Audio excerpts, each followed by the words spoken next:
Paano sumamba ng ayon sa utos ng Diyos? Charismatic. So, sabi po sa ating verse na pag-aaralan ngayon,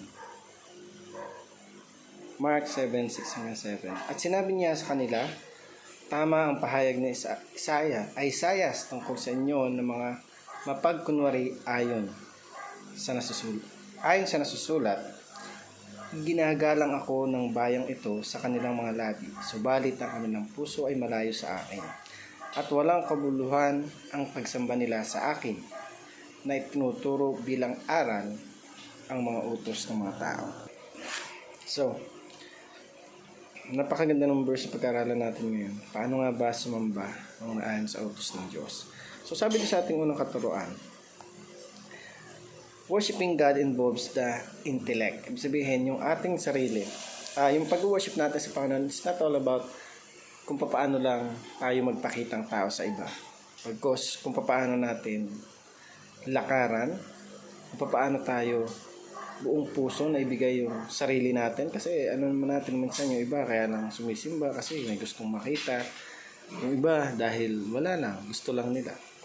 So, pangalawa, worshiping God involves the emotions. So, sa pag-worship natin sa ating Panginoon, makikita at mapifeel natin kung totoo ba tayo nag-worship sa Panginoon o talaga bang makita lang ng iba na nag-worship tayo. Then after that, after ng service, paglabas natin, balik ulit tayo sa dati. So, worshiping God involves the emotion. So, kasama dito yung emotion na mayroon tayo na mafe-feel natin ano ba yung gustong ipahayag o mensahe ng kanta. Pangatlo, worshiping God involves action. So, yung pag-worship sa ating Panginoon, makikita at makikita mo na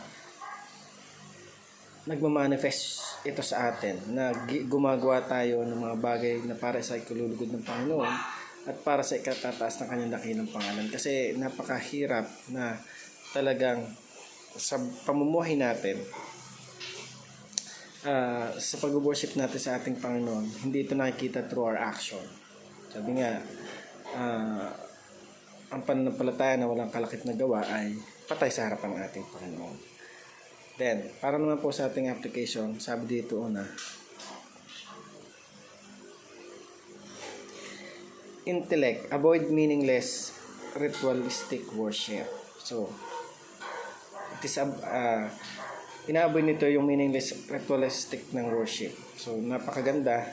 Pangalawa, yung emotion, it is worship from the heart. Nanggagaling ito doon sa puso natin kung paano natin idamhin yung mensahe, kung paano natin ito papasukin sa puso natin, at ganun din naman ay enjoy natin yung buhay natin bilang naglilingkod sa ating Diyos.